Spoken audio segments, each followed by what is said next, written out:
today's Energy Central webcast entitled Remote Drone Inspection from an Office Chair 2,000 Miles Away. Now I'd like to hand the floor over to Christina Park, Senior Director of Energy Strategy at Skydio, to kick things off. Christina, welcome to the event. You have the floor. Great. Thank you, PJ. So my name is Christina Park, and I am the Senior Director of Energy Strategy here at Skydio, and I'm here with my colleague, Corey Hitchcock. We actually both came to Skydio as former customers, as we both have utility experience prior to our tenure here. So I was at the New York Power Authority for 15 years with a background in engineering and asset management before coming over to Skydio about 2 years ago. Corey? Hey, I'm Corey Hitchcock, former lineman in distribution, transmission, distribution systems operator / dispatcher, and worked to develop the drone program at Southern Company, where we had about 400 drones and worked hard on developing dock capabilities across the utility network. At Skydio, I'm the utility SME, as that kind of acting as that interface between Silicon Valley and the utility industry, and happy to be here and excited to show you what we have to show you. Thanks, Corey. So first, we're actually going to start off with a case study. This is a very exciting situation that happened with one of our customers, American Electric Power. So I will let this speak for itself. If your audio does not work for whatever reason, there should be subtitles on it. Actually, I lied. So for a little background on Skydio, we support over 200 utilities globally. These are some of the utilities that we work with very closely, and we would love to partner with you. So here is the video. In the middle of the night, a static line failure happened at one of the generating facilities. In the middle of the night, substation. It fell across the 300. Hang on. I think there was somehow a double playing going on, so I'm going to try and restart it. Apologies. In the middle of the night, a static line failure happened at one of the generating facilities at the substation. It fell across a 345 kV bus. This tripped out pretty much everything associated with that bus and also tripped out a generating unit. It was a danger at that point. Every time there is a major fault like that, there is a risk of failed equipment with significant downstream effects. This could mean a significant portion of the workforce would have to allocate a substantial amount of time and potentially millions of dollars. If an employee is in the vicinity of the equipment during a failure, the result could be a serious injury or a fatality. There are also risks of electrical shock hazards or arc flash. These are all things that may not allow somebody to go home at the end of their shift. When the drone was deployed, there was a clear view of the failure points of the initial static line. And with this aerial view, it was clear that another static line that was adjacent to it was also on the brink of failure, which could have essentially caused the exact same problem that the first one did. With this information, key decisions were made to repair the static line before it failed, which resulted in avoided costs, saved man hours, and the elimination of another forced outage. All right, so hopefully this was a good illustration of the benefits that could be had with drones. I think sometimes it is difficult to quantify if you're doing it right, because when you use technology correctly, you can actually detect the small problems before they become big problems. And this was a really exciting case study where there was an actual failure that could be quantified in terms of man hours, equipment costs, and the duration of the outage. And by detecting the failure in the adjacent line and being able to repair it before it happened, they could make the parallel to show that this is what would have been avoided and the cost that would have been avoided. So let me move forward. In the middle of the night, a static line failure happened. Oh my goodness. I'm not sure what's happening, but hopefully this is fixed. Apologies for the technical difficulties. So if we talk about why you would want to use technology in the utility context, I think we can back up and take a high level view to say, well, we can all agree that the mission of utilities is really to keep the lights on. This is the service that we provide to our customers and to society. And in doing so, almost every utility, if we look at their vision statements or mission statements, it seems to come down to two factors: reliability and resiliency. So if we define reliability by the ability to have fewer outages and resiliency as faster recovery when those outages occur, we can see that there is a need for asset inspection and monitoring. And whether that means increased in asset inspection and monitoring or higher quality, this is an area where technology can be utilized in order to get more information to inform the decisions that need to be made. So as we go down this road, we can see that there are two concepts of operations to go down. So condition-based maintenance is frequently associated with proactive maintenance, or the maintenance that is regularly scheduled that your asset strategy dictates year over year. And then there's also incident response and recovery. So we cannot always predict when there might be an outage, when there might be a natural disaster or some other factor or a security breach. So it's important to have the ability to get on the scene and have eyes on the scene as quickly as possible in the face of an incident. So underneath those, we can see these are the 5 main use cases or functional areas that utilities face when they have their challenges. So within routine maintenance, we found that about 87% of utility customers that we polled said that most of their drone usage is within their routine maintenance. There is also compliance. So we found that there are utilities that, whether it's a NERC or FERC or your public utility commissions, there are fines to be had if you're not meeting your regulatory requirements. And a lot of times there's just not enough people to go out and do all the work that needs to be done. Another is security. Security is a use case that straddles both the proactive and reactive maintenance. So sometimes there are security patrols that are regularly made, but then in the event of an incident such as vandalism, theft, or shootings, even at substations more recently that we've seen, it's important to be able to deploy a patrol and to be able to do that without using a person if possible.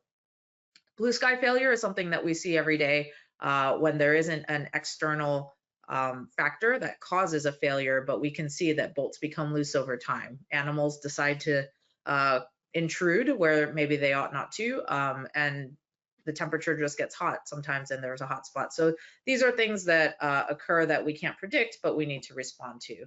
And lastly, I think what is top of mind for most utilities is disaster management. So we can see that for our utility customers in the US, it typically takes the form of storm response or wildfire mitigation. So whether you're on the East Coast and you've endured hurricanes Helene and Milton in this past year, or if you're on the West Coast and you have a wildfire mitigation plan and a strategy, this is where having drones to do post-incident assessment or to do some preemptive work in order to do vegetation management or preemptive maintenance to mitigate the risks if a disaster occurs. This has been a very top of mind use case for many utilities out there. Ultimately, by doing all of this, it leads to better asset management decisions. So I think as you're trying to balance cost, risk, and performance, it becomes important to have more information to inform your decisions so that you can feel confident that you're making the right decisions. So today, what we would like to do is role play a little bit. So Corey came from Southern Company and I came from the New York Power Authority, but we are going to be with you today from Clearview Power and Light. So this is our headquarters of Skydio is actually located on Clearview Way in San Mateo, California. So I will be playing the role of the head of asset management. This is a picture of my engineering days when I was building turbines for NYPA. But as the head of asset management, I am responsible for asset strategy, maintenance, risk, and strategic operations. And Corey, I'll let you introduce your new character. Hey, I'm Corey. My persona here is going to be the UAS Operations Center Manager. So we would be the brain of the UAS dock operation, and we'd be responsible for all the operations across the generation, transmission, and distribution fleet here at Clearview Power. Awesome. So today we're actually going to spend our time doing a couple demos of our latest products, the X10 drone and the X10 dock. So for a little background, the dock is a docking station. You can think of it as a garage, or it's otherwise known as a drone in a box that can live out at a substation at any location that you want, preferably one that is remote and hard for you to get to. So to drive that point home, I am sitting in my office here in New York at the moment, and Corey is down in Florida. So our first inspection, we are actually going to fly is in Colorado. So if you see this QR code on the screen, I would encourage you to take a snapshot of it and click on the link with your phone, and you can follow us with a feature that we call Ready Link. So you can actually see everything that Corey is seeing from the drone flight from wherever you are. And I'm sure there are people dialing in from all across the country. So I think this is a way for you to see the actual applications if there was an incident that we needed to escalate to our managers or to other decision makers, such as you would be able to get the information in real time, and we could work together to make a decision based on what we see. So please scan this QR code, and I will hand it over to Corey to share his screen. All right, thanks, Christina. Let me get the. All right, so let me know, is that showing, Christina? I am seeing it. For those of you using the Ready Link, please make sure to refresh once we launch the drone, so that you can see what's happening in real time. Okay, so starting here in this view, this is the dispatch view. We've got a call that has come in. Looks like there's been an intrusion alert at the PV plant that's to the west of our location, and we've got a little more information here about alarms on the fence line and inside the plant have been activated. So with our dispatch view here, we can just click respond here, and if we were in a city with multiple drones, what would happen is the dispatch view would identify the location of the incident you want to respond to, and then select or identify the drone that's in the closest position. Out here, we only have one in this org, so it was able to select that. So I'm going to go ahead and click. Corey, before you do that, can I just give a little context? So from an asset management perspective, with these solar panels, what we found is that there has been a higher percentage of failures and panels that are disrupted than we have expected from the OEM's recommendation. So we actually want to increase the frequency of inspection. So I think right here, Corey, I'd appreciate it if you could go out and check a couple of those panels to see if they need to be replaced. Sure. Yeah, I was. All right, so we're gonna take off here.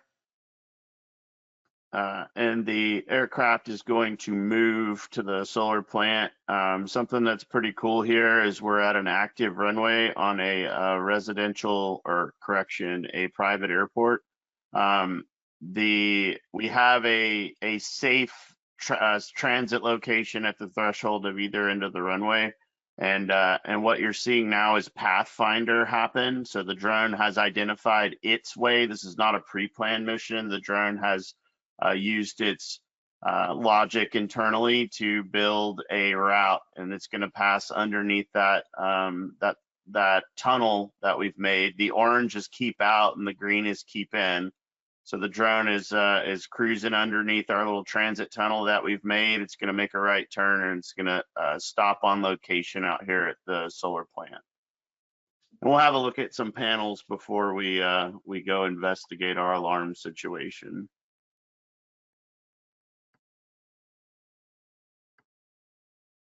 All right, we're about maybe a quarter of a mile from the dock, and we're going to stop and we're going to have a look. So we see we've arrived on scene, and I'm going to take control with the just keyboard and mouse here, and then I'm going to ease up and see if we can identify some of these panels that are having some trouble.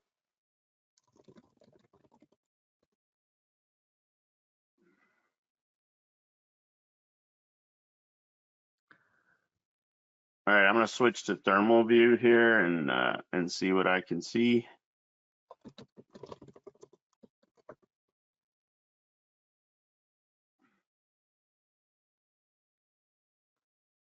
Corey, how's the weather over there in Colorado?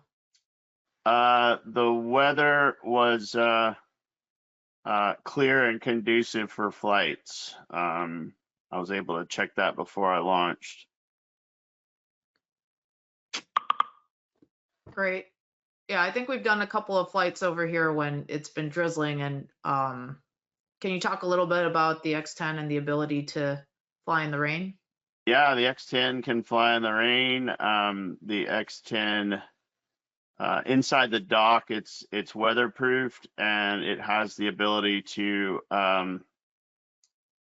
heat and cool the dock based on like outdoor or ambient conditions. So if it's hot outside, it's going to cool the dock to proper temperature to be able to charge the battery and maintain the battery chemistry.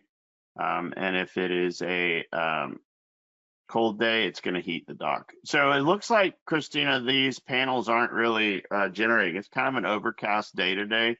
We're probably going to have to redo this inspection on a day where the panels are generating at a higher capacity, because right now, as you can see, they're all pretty even, and I know that there's problems out here because I was able to find them in the past, which I can show you in the in our media file. Okay, yeah, maybe we could take a look at that later, because from a spare parts strategy standpoint, I need some lead time to know if I need to order or change the number of spares that I have on hand. But we want to make sure that we are generating the maximum amount possible. So if we have panels that are down, it would be good to pinpoint. Sure. Yeah, we're gonna have good weather a little bit later in the week, so I can redo this flight tomorrow or the next day, no problem. But right now, I'm kind of trying to investigate those alarms that we had. And something to note, as you guys are using the ReadyLink, you can switch between the thermal view, the map view, and the EO camera view here. So let me cruise down this way a little bit and see what's going on. All right.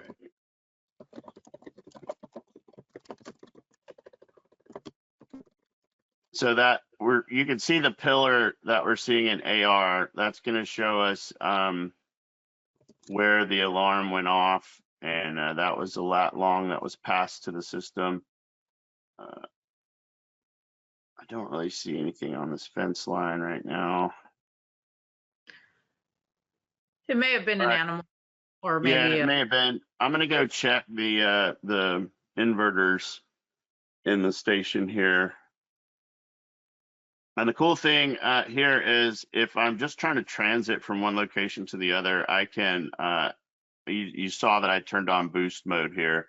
And what I did was the boost mode allows me to fly about 36 miles an hour over the ground to get to where I'm trying to go. So let me have a look here at these inverters and transformers.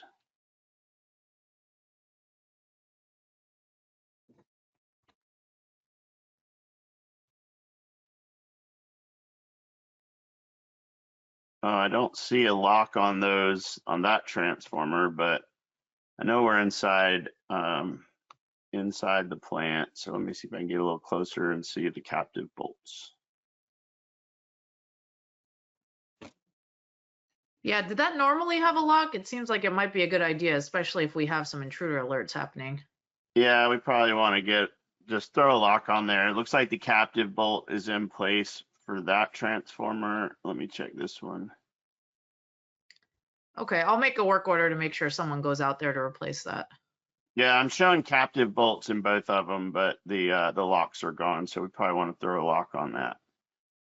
While we were doing that inspection, a call came in about a car that hit a pole on the street here in front of the Crispin Field Airport. They've already cleared that call as far as like the car being there. The police don't think there's issues with the pole because it was still up and didn't look damaged, but we're going to go have a look at it and see what we can see. So I am selecting the location. So I just selected that call. We've got our fly to point. We're showing a one waypoint and the time left to get there. And then you can see in this screen, something I think is very, very cool is the ability for the drone to self-navigate or self-plan its route to get back to this location here where we've got the car hit a pole. So Yeah, I think usually when 911 calls come in, they obviously want to attend to the people that were in the accident and clear those away.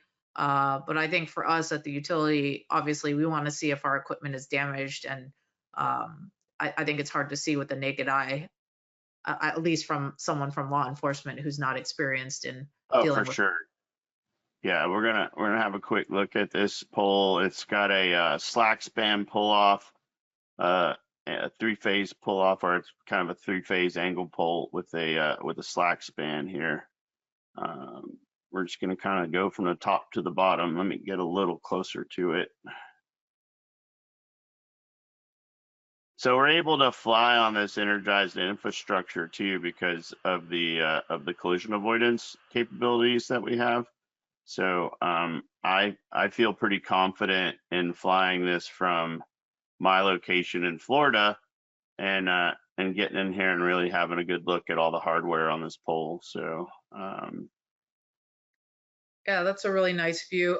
I also want to make a note for the audience. If you have any questions for myself or Corey about any of the technology or how this is used and the outcomes you want to achieve, please drop them in the chat and we will answer them afterwards. All right, again, I'm just using a mouse and keyboard to do this. The drone will automatically do what's called frame lock. As I zoom in, it'll kind of hold its position on the zoomed in item.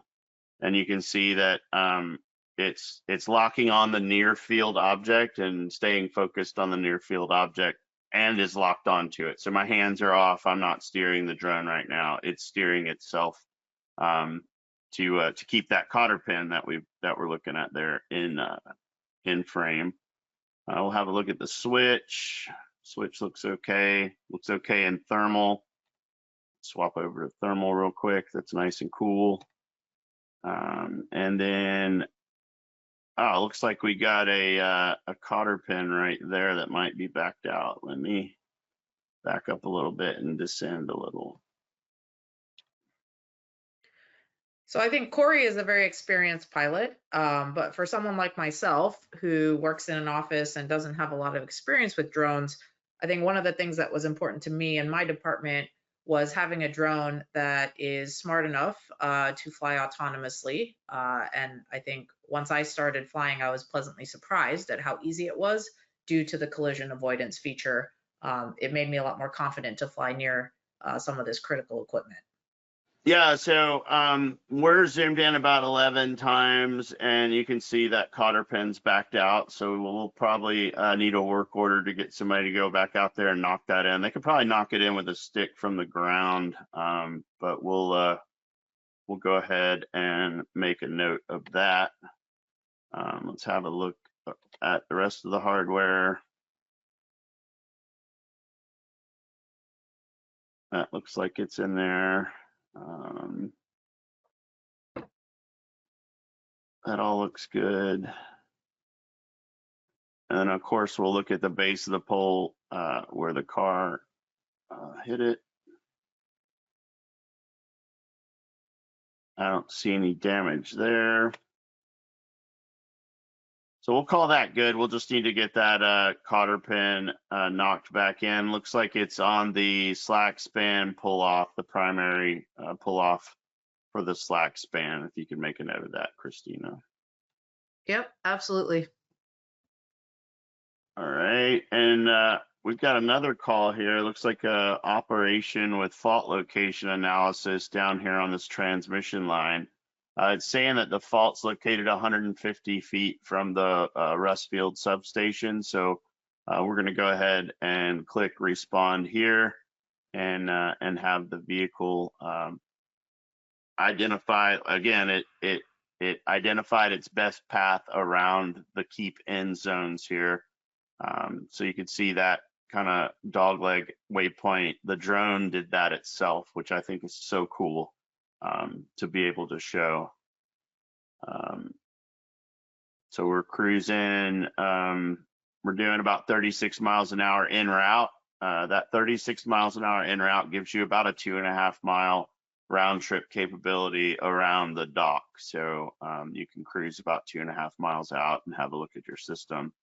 Another cool thing is the ability for the dock to determine when you don't need to send somebody. A low wire that's a telephone cable, that low wire is, you've still got to go look at it if the public calls in a low wire, because they're not experts and we are, so we have to go look at it. And I can't tell you how many of those Friday night at getting off time calls I've had to go do that have turned out to be, Southern Bell, or correction, Southern Bell. That's a Georgia Bell utility. That's just what we call it at Bell Cable. All right, so we're going to cruise up here and have a look at these static overhead ground wires, the static wire. That video that you saw at the beginning, this is an analog to that, pretty similar. We're able to just zoom in and check all the attachment hardware on the transmission. We're able to see the bonding points and make sure that the cable's bonded properly. We can do that on both sides of the structure. I think this is where the frame lock really comes in handy, because it looks like Oh, definitely. here. So, for somebody flying the drone, I think it would be a little bit stressful to worry about having to manually steer it to get a really clear shot. And I'm hands up, I'm hands free. I'm not flying it. It's holding itself there, doing its thing, which I think is so cool. You can see the buddy nut there. We had the buddy nut on the, looks like clevis, dead end clevis. There's a buddy nut and a cotter pin there. So that's the way it's supposed to be.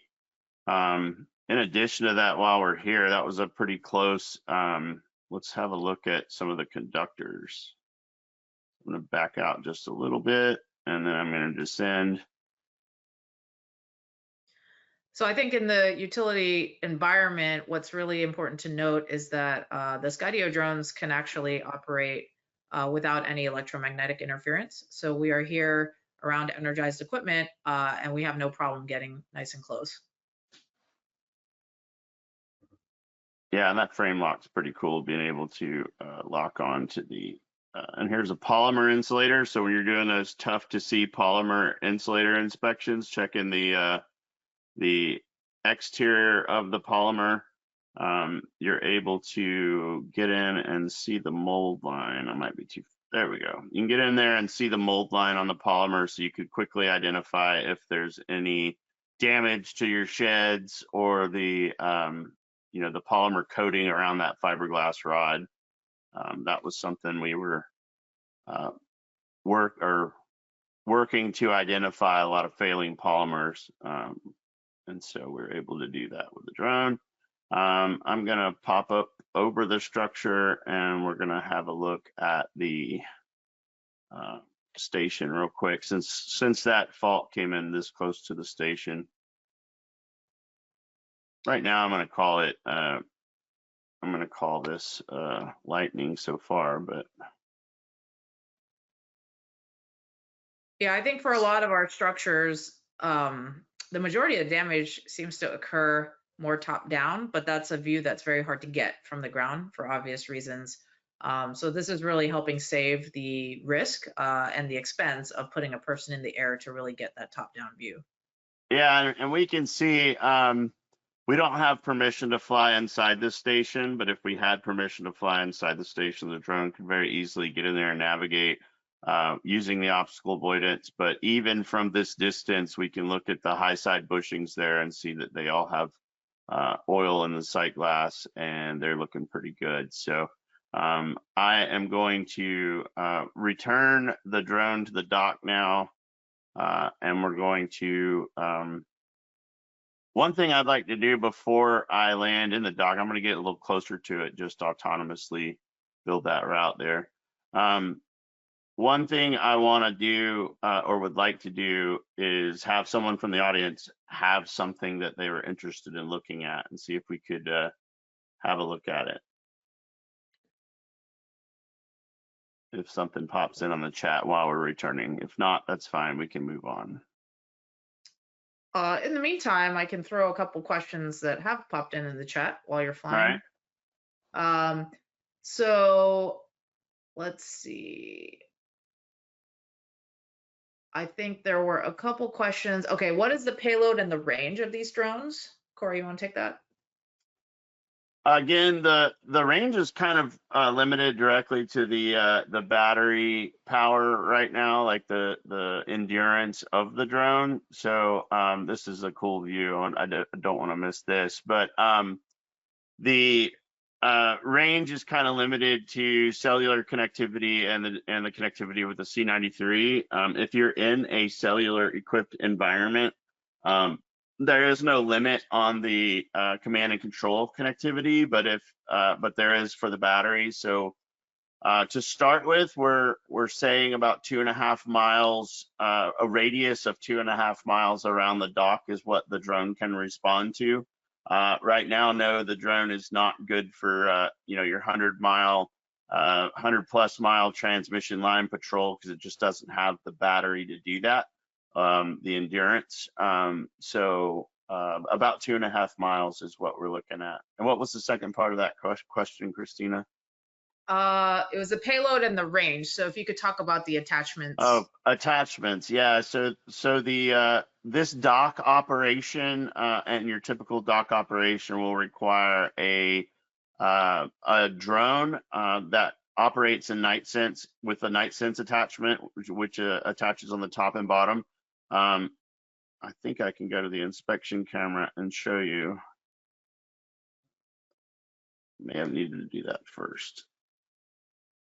Corey, can you explain what night sense is? Yeah, so night sense allows us to have the collision avoidance capability with no light. The drone will basically bring its own light because there are visible light cameras on the drone, and that's what it needs to be. You got to see, it's got to be able to see so that it can avoid.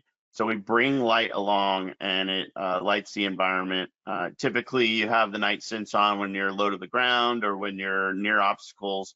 If you're flying like in cruise from one location to the next, you can disable that night sense. In addition to night sense on this dock-based drone, we're going to have a parachute. That parachute attachment allows us to fly over people and moving vehicles in transit from one location to the next.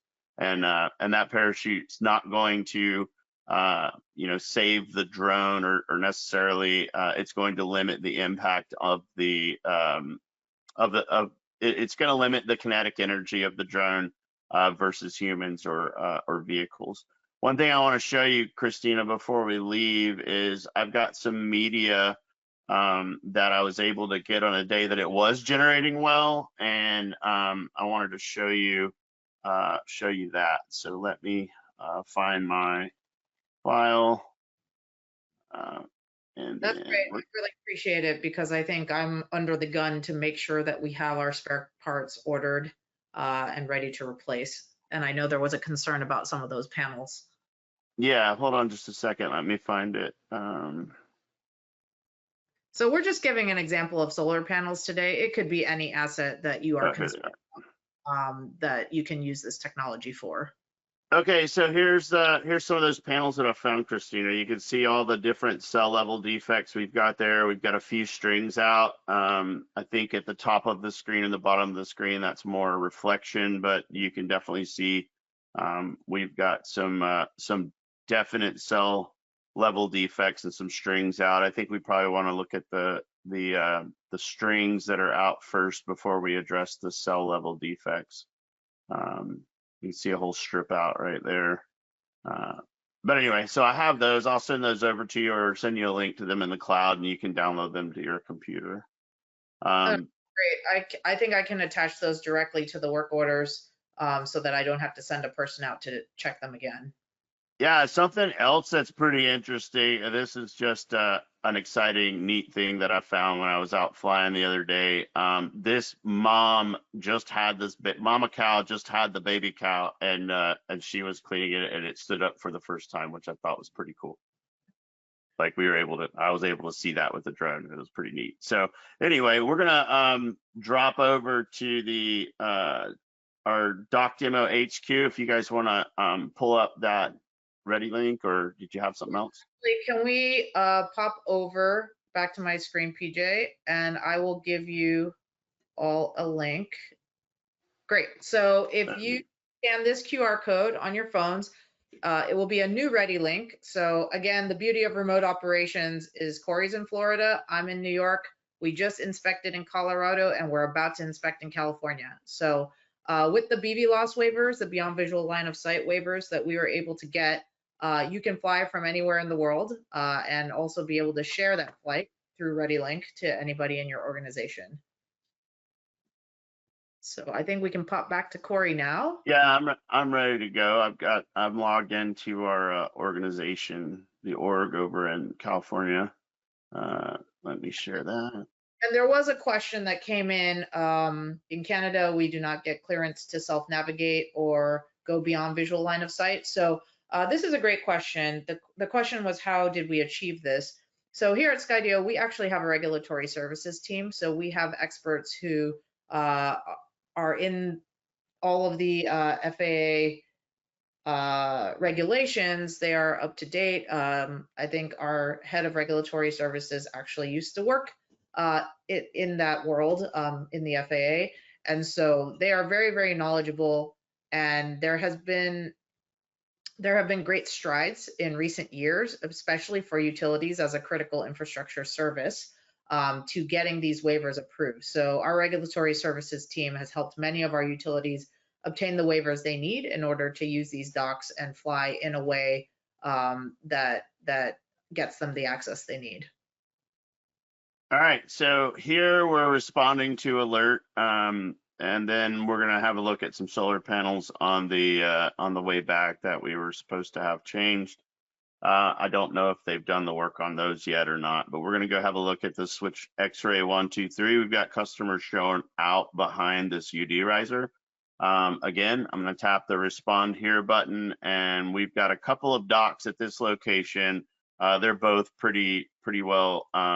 They're both, equidistant from the call, but we're gonna launch our good old faithful Beehive 3.3.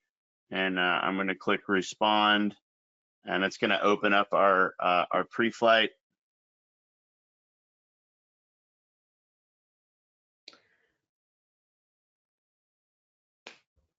And again, once I take off, you guys can refresh your remote or the ready link that you have there, and you'll be able to see the feed, the map, and the thermal feed from the drone as we're flying. And again, we've just transitioned.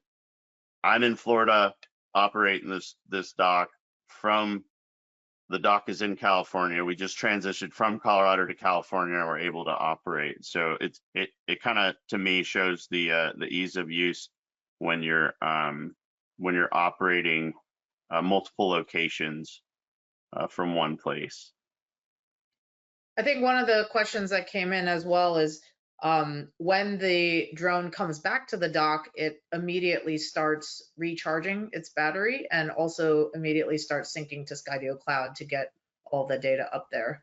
That's correct. Yeah, when the drone lands, it starts to charge. It takes about 30 minutes to get to 90%.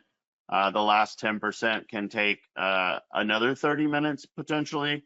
But the charge time is based on how long it takes to or how much you use during the mission. So we've got a pillar over this switch that we want to look at. It's an underground riser switch. We flew over here at, we have a little bit higher altitudes that we can fly here according to our waiver. So we were able to climb a little bit more, get over here, but we're gonna fly over to this pole and have a look.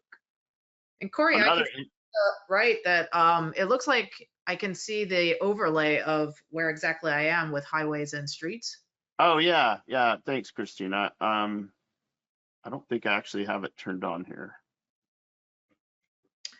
I'm seeing I have it kind of to declutter it. Hold on, I can turn that on for you to show you.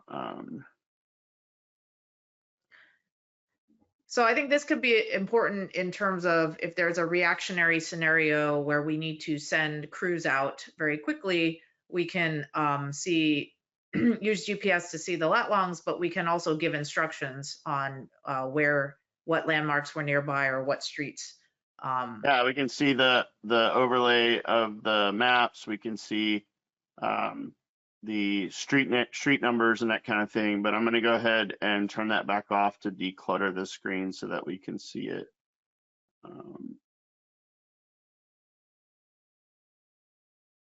Okay, so we're gonna descend down and have a look. We've got a 138 kV transmission circuit above, and we've got a 25 kV distribution circuit below. So we're going to pull into this underbuild and see if we can't get a look at these switches. All right, another cool thing about the drone is while we have boost to get us to a location fast, we can also activate crawl. And so what I've done is activated crawl, and it's going to slow the drone's movement to 1 mile an hour, allow you some real fine control when you're flying around or close to obstacles or things that you want to inspect. So we're going to zoom in on this switch. Looks like we've got that switch is closed, but it looks like we've got exposed fiberglass. I think it's so cool that you can see the individual fibers of the fiberglass in this view, but it's not critical. It's something that we could probably put on the routine list to change out once that or if that fuse blows, the crew can change it out then. Showing both the solid blade bypasses are open, and I don't know. We'll have to investigate this a little bit more. You probably want to send a troubleman out to this to have a look at the rest of this loop, underground loop, if they're saying they're out. Let me have a look at it in thermal.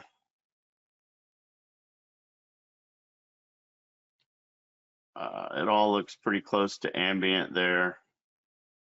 I'd say we're good on this. We need to send somebody out there and figure out why they're showing lights out back there. The loop may be switched abnormally. Yeah, the ability to flip the thermal, I think, is huge, because I think a lot of thermal inspections are done annually, or they're just not done as frequently as I would like from an asset management perspective. So being able to get not only the aerial view, but the thermal view on command is a huge benefit. Something to note that maybe for the transmission folks is that there's no pole cap on top of this pole. We can already see it starting to crack a little bit, so they might want to add a work order to get a pole cap put on top of this pole. But the insulators and conductors look pretty good.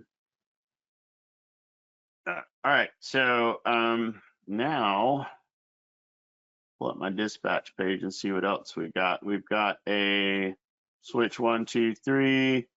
What's this 1, 2, 4? We've got a low wire in the vicinity of this switch. So let's respond to that. Hey, Corey, there's a question. So with self-guiding direction, does AI come into play regarding FAA regulations for ceiling height limits? So this isn't really, so the drone is identifying its path. I am evaluating what the drone has decided to do, and I'm agreeing with it. Like, it's no different really than the auto landing systems that are on some of the general aviation aircraft that we have today. So I'm still the pilot in command, so there's not really AI involved, but there is like a barometric setting that limits the ceiling. You can limit the ceiling, or you can limit the ceiling based on like your proximity you need to maintain with your infrastructure. So if you had, say 50 feet over this line was your waiver kind of requirement, then you could totally customize the way that the drone moves around the airspace to match that. So we're gonna fly down here and see if we can't look at this. I don't see any low wire. Step bolts go all the way down. The switch handle is there. Looks like this switch handle insulator's got some some like fiberglass coating damage there too. Let's have a look at these switchblades while we're here in thermal and see what they look like. Oh, let me turn that down a little bit. All right, so yeah, that switchblade looks pretty good. That one looks pretty good. Looks like the arc snuffers are in place. Actually, is there arc snuffering on that one? Yeah, the arc snuffer rods are in the hoods. They look pretty good. Yeah, I'd say this switch is ready to operate. Might want to add a work order again to like replace this fiberglass isolator here because it's kind of wore out, but again, not something critical. It'll still operate. And it's isolated from the or it's out of the reach of the public with the switch handle being way up the pole there. So Okay, probably yeah, count it as a P2 and then just have it be a lower priority work order for repair. Yeah, for sure. Is there anything else you want to look at here before I go have a look at those solar panels? I think we're okay here. As we're going over there were a few questions that came in asking about embedded AI for defect detection. So Yeah. anomaly detection and machine learning models. So I think for this, we have a lot of AI that's built into the drone, which helps it fly intelligently to avoid obstacles and to keep it self-centered and to land in all weather conditions. As far as anomaly detection goes, we have APIs that partner. We have partner platforms such as Levitas, Buzz Solutions, Optelos, Mitsubishi Electric, MEPI, and Raptor Maps. So we have open APIs that we continue to look for more partners that utilities tend to use in order to build those integrations out. So to make a long story short, yes, you can get anomaly detection capabilities to distill all your photos down to the ones that matter.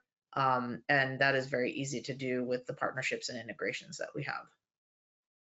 All right. Well, since you didn't have anything else for me, I'm going to have a look at these solar panels that were supposed to be replaced. I don't know when the crew was supposed to. Oh, there it is. There's that bad panel. I don't guess they've been out here to replace that yet. So, but that's a good example of what we would have seen out there at Colorado. Hold on, I'm going to stop there and get a good photo of that in Iron Bow.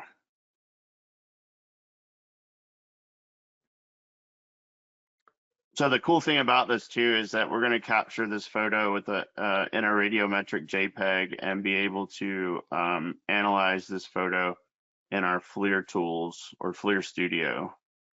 So I'm going to go back to this. What's our time looking like, Christina? We got time for one more thing I can show you? Yeah.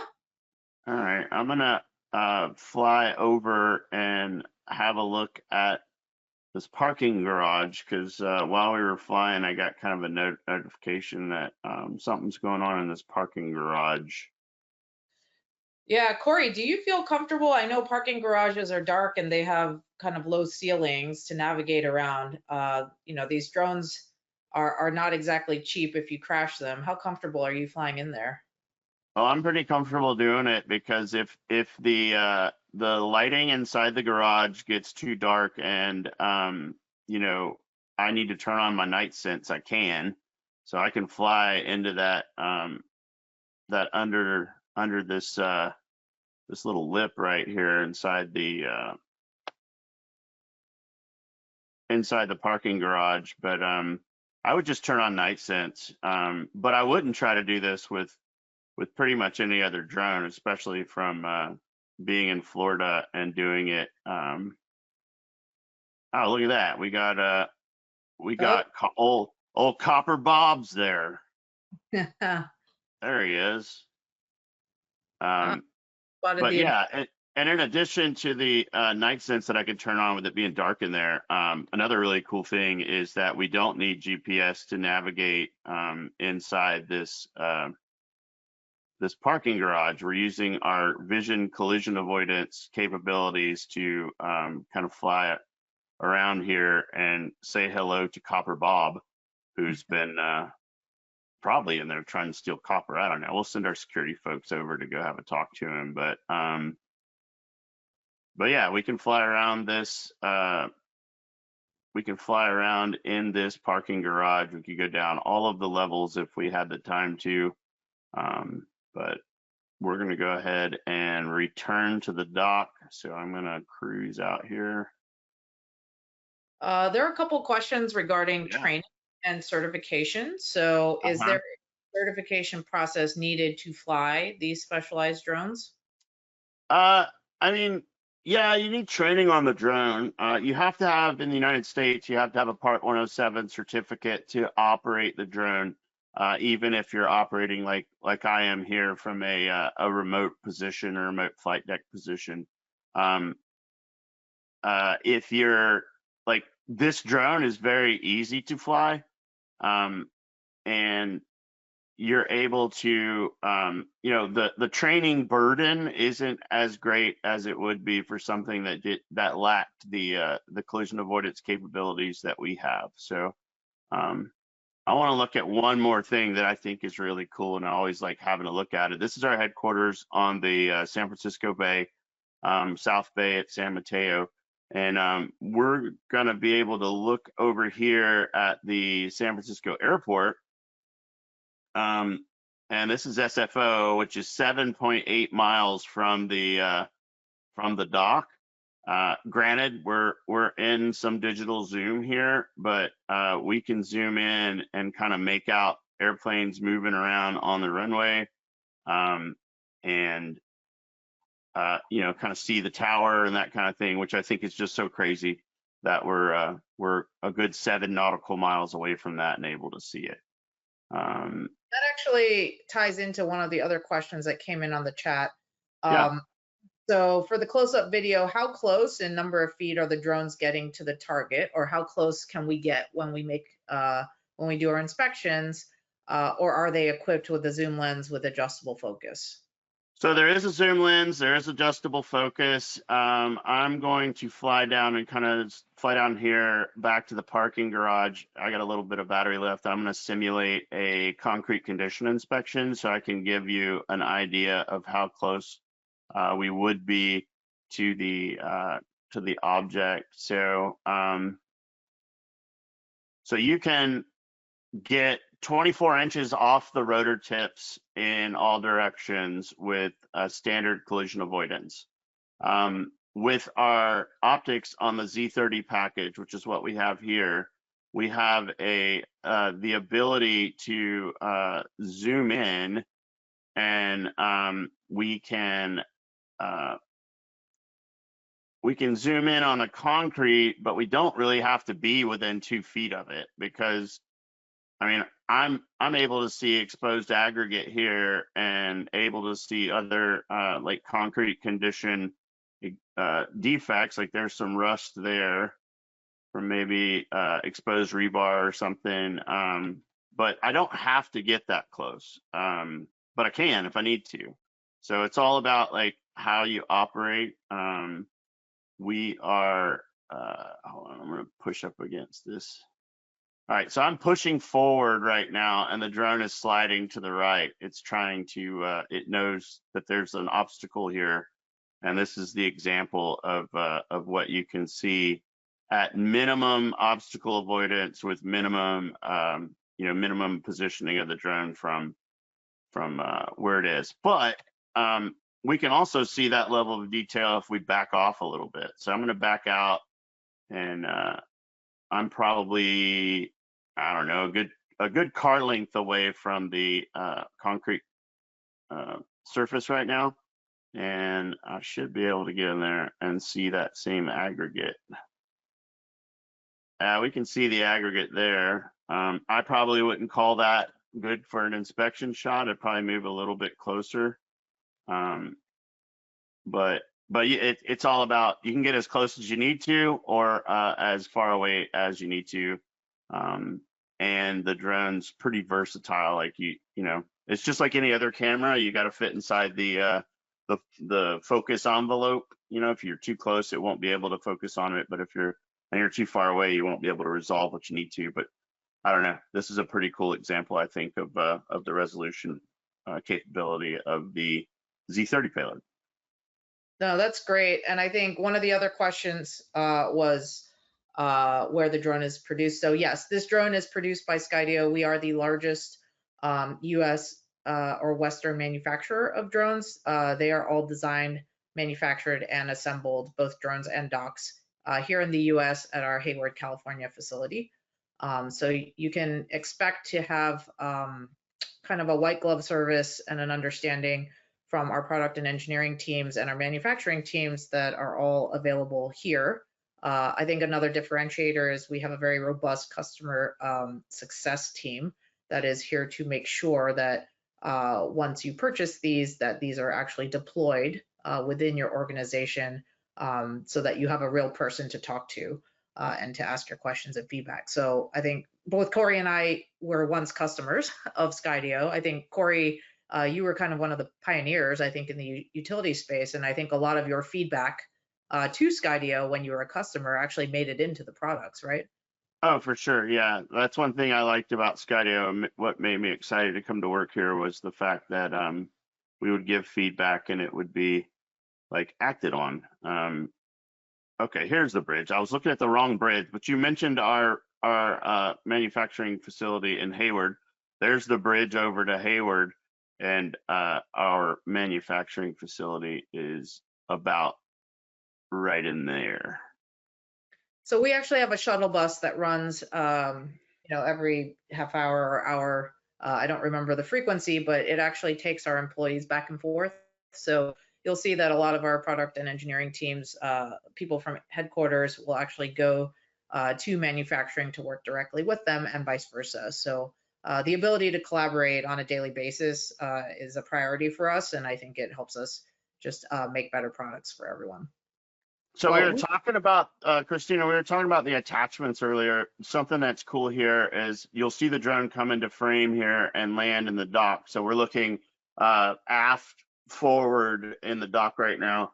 And you can see the drone's getting ready to land. It's locked onto it. That's what that circle is. But as the drone lands, you'll notice a parachute payload on this drone. And that parachute, you'll see it there. It's that circular thing off to the left.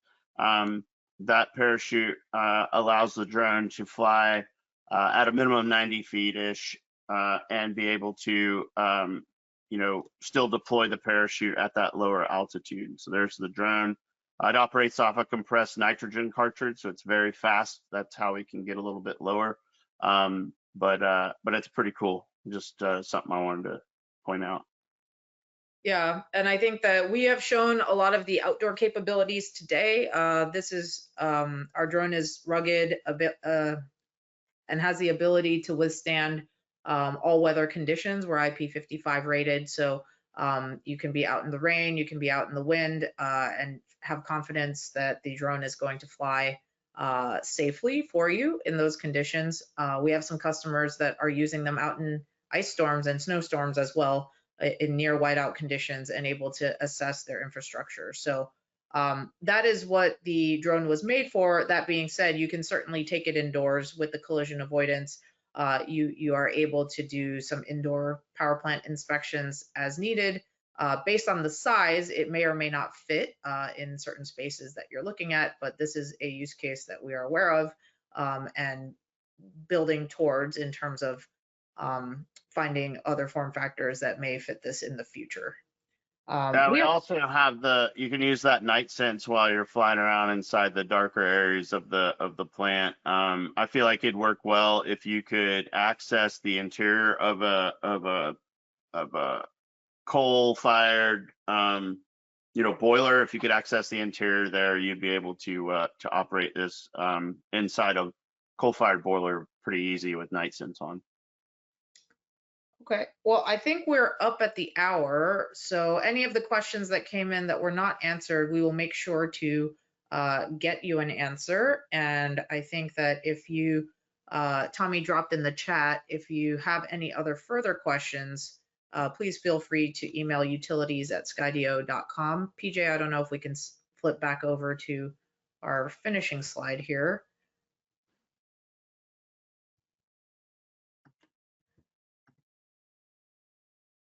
So if you have any other questions or if you'd like to learn more, please connect with us at utilities@skydio.com. But yeah, I'm Christina. This is Corey. We really enjoyed speaking with you guys today and would love to connect in the future. Thanks for joining us. Thanks, Christina. Thanks, Corey. And for our audience, we hope you've enjoyed today's presentation. I certainly have. It was fantastic.